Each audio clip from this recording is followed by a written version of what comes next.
ঝিকঝিক ঝিকঝিক ঝিকঝিক ঝকঝক ঝক train চলেছে রাত দুপুরে ওই ট্রেন চলেছে ট্রেনের বাড়ি কই ট্রেনের বাড়ি আজ কক্সবাজার। আসসালামু আলাইকুম viewers, welcome to our first video. আজ আমরা যাচ্ছি কক্সবাজার।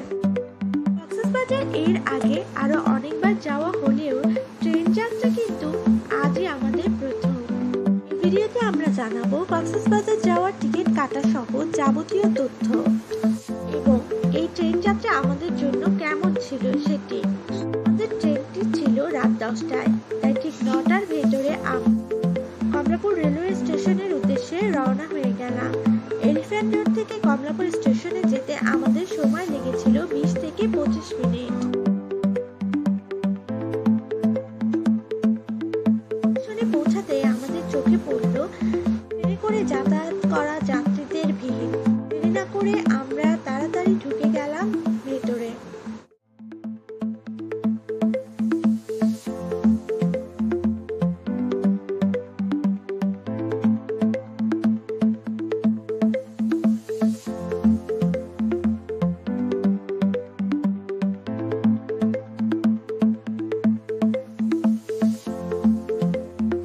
ঢুকেই কিন্তু আমরা একবার চেক করে নিয়েছিলাম স্ক্রিন থেকে আমাদের সময়টি। আমাদের ট্রেনটি 9:45-এর মধ্যে চলে এসেছিল এবং তার সাথে সাথেই আমরা কাছে চলে গিয়েছিলাম ট্রেনের, কারণ আমাদের ট্রেনের বগিটি খুঁজতে আমাদের অনেকটা সময় লেগেছে। ট্রেনটি যথেষ্ট বড় ছিল এবং আমাদের বগিটি একদম সামনে ছিল। এত বড় ট্রেন সামনে যেতে যেতে অনেকটা সময় আমাদের লেগে গিয়েছিল। অবশেষে আমরা ট্রেনটিতে উঠে পড়েছিলাম এবং আপনারা দেখতে পাচ্ছেন ট্রেনের সিটগুলো মোটামুটি পরিষ্কার ছিল এবং মোটামুটি বসতেও আরামদায়ক। কিন্তু একটা সমস্যা যেটা আমার কাছে লেগেছে যে এটা যথেষ্ট পরিমাণ হেলানো যায় না। বাসের সিটগুলো যতটা নিচু করা যায় এই সিটগুলো ততটা বলতে গেলে একদমই নিচু করা যায় না। এটা খুবই আনকমফোর্টেবল একটা বিষয়, কারণ কি এতটা ঘন্টা সারাটা রাত এরকম সোজা হয়ে বসে থাকতে খুবই কষ্টকর বিষয়টা। আমার পাশের সিটেই একজন বয়স্ক মহিলা ছিল, তাকে দেখেছি খুবই বারবার উঠে সে দাঁড়াচ্ছিল এবং তার পিঠ ব্যথা করছিল, বলছিল সে যে কষ্ট হচ্ছে তার। সিটটা হয়তো আর একটু এলানো গেলে তার জন্য আরামদায়ক হতো। এছাড়া ফ্যান প্রত্যেকটি 4 সিটের উপরে একটি করে ফ্যান ছিল। ফ্যানের যথেষ্ট বাতাস থাকলেও বাতাসের আসলে প্রয়োজন হয়নি তেমন একটা ফ্যানের, কারণ হচ্ছে সিট যেহেতু জানালা খোলা থাকে, ট্রেনটা যখন চলে যথেষ্ট পরিমাণ বাতাস বাইরে থেকে আসে, যার জন্য নন এসি হলেও গরম লাগে না। ট্রেনের পর্দাগুলো জানালার পর্দাগুলো যথেষ্ট পরিষ্কার ছিল, নোংরা না।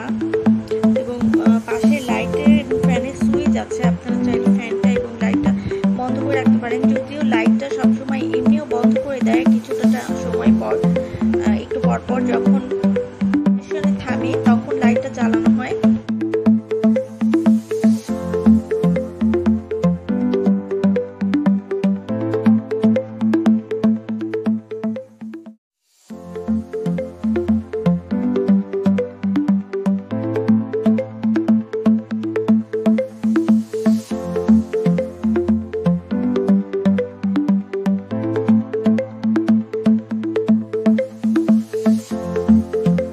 প্রত্যেকটা সিটের সাথে আপনার পা রাখার জন্য এরকম একটা স্ট্যান্ডের মতো দেওয়া আছে, যেটার উপরে আপনি পা রাখতে পারবেন।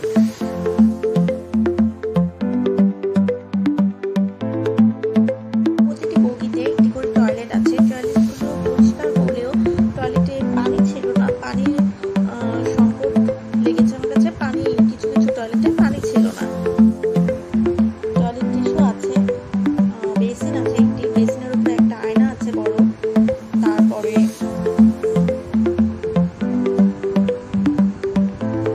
এটা কমোড সিস্টেম ছিল টয়লেটটি। শাওয়ার আছে,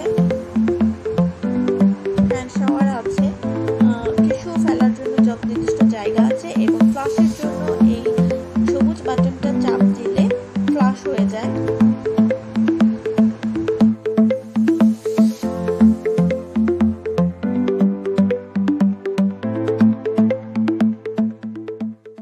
ট্রেনের ক্যান্টিন থেকে কিন্তু আপনারা চাইলেই কিছু কিনে খেতে পারবেন, যদিও এরা প্রত্যেকটা জিনিসের দাম 5 টাকা করে বেশি রাখছিল। 20 টাকারটা 25 টাকা, 25 টাকারটা 30 টাকা। সিট থেকে আপনার উঠতে ইচ্ছা না হলেও ক্যান্টিনে যদি নাও যেতে চান, চিপস, কফি এরা পুরো ট্রেনেই বিক্রি করছিল ঘুরে ঘুরে।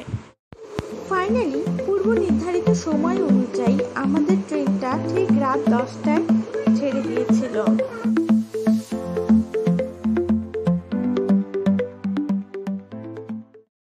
এখন সকাল 5:30।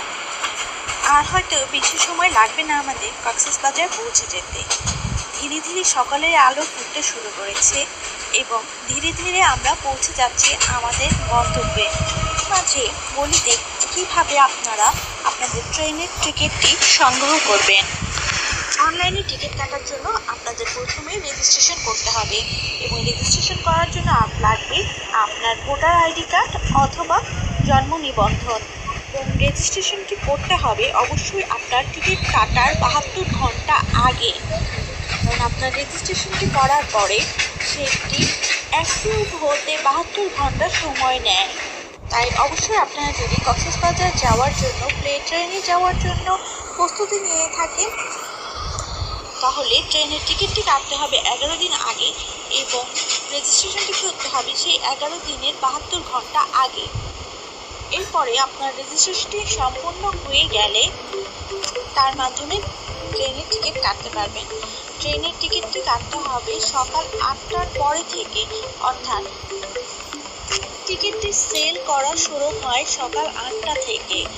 আমরা কাটার পূর্বে অনেক ইউটিউবে দেখেছিলাম 8টার ভেতরে কাটতে হবে এবং তার জন্য আমরা 8টার সময় অনেক ভোগান্তি হয়েছে। 8টার সময় উঠে আমাদের কষ্ট করে অনেক বারবার করতে হচ্ছিল না, কারণ সবাই 8টার সময় কাটতে নিশ্চয়ই চেষ্টা করেছিল, যার জন্য সার্ভার জ্যাম হয়ে গিয়েছিল। তো আপনারা ওই কাজটা করবেন না, আপনারা 8টার পর থেকে সারাটাক্ষণ কাটতে পারবেন। ধীরে সুস্থে আস্তেভাবে কাটবেন, তবে হ্যাঁ, যত তাড়াতাড়ি কাটতে যাবেন তত তাড়াতাড়ি ভালো হবে, কারণ টিকিট শেষ হয়ে যায়। বেশি দেরি করলে টিকিট হয়তো আর পাওয়া যাবে না। এরপরে আসি ট্রেনের জার্নিটা আমাদের কাছে কেমন ছিল।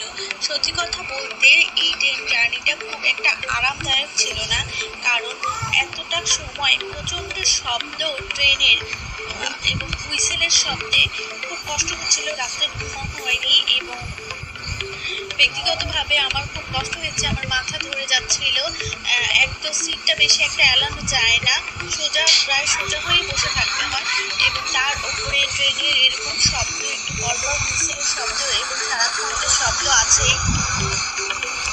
এছাড়া ওয়াশরুম পরিষ্কার হলেও ওয়াশরুমে পানি ছিল না। আমি যে ওয়াশরুমটা গিয়েছিলাম সেই ওয়াশরুমে পানি ছিল না।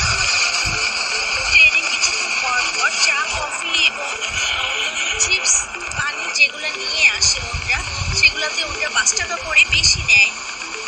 একটা বিষয় যেটা হচ্ছে আরামদায়ক লেগেছে, মোটামুটি নন এসি হলেও যথেষ্ট পরিমাণ, এমনকি আমার মনে হচ্ছিল যে হয়তো এসির থেকে ভালো বাতাসটা আমরা পাচ্ছিলাম। জানালা খোলা ছিল, যার জন্য জানালা দিয়ে প্রচণ্ড পরিমাণ বাতাস আসছিল।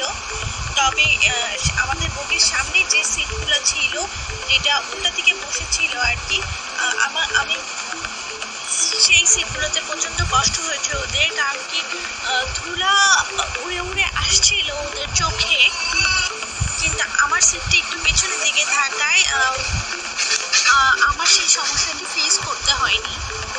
এরপরে আসি ট্রেনের টিকিটের প্রাইস নিয়ে। আমরা নন এসি বগিতে টিকিট কেটেছিলাম, যার জন্য প্রাইস ছিল 695 এবং 40 টাকা ছিল service charge.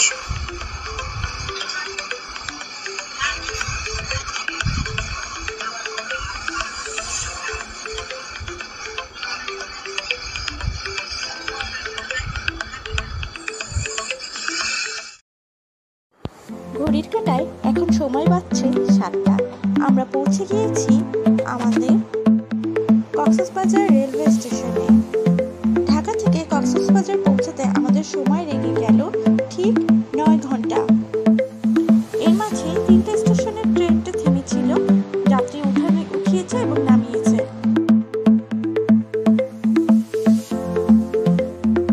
So guys, welcome to Cox's Bazar. এর পরের ভিডিওতে আমরা দেখাবো শ্রীগাল হোটেলে রেগুলার রুম এবং ডিলাক্স রুম। দেখা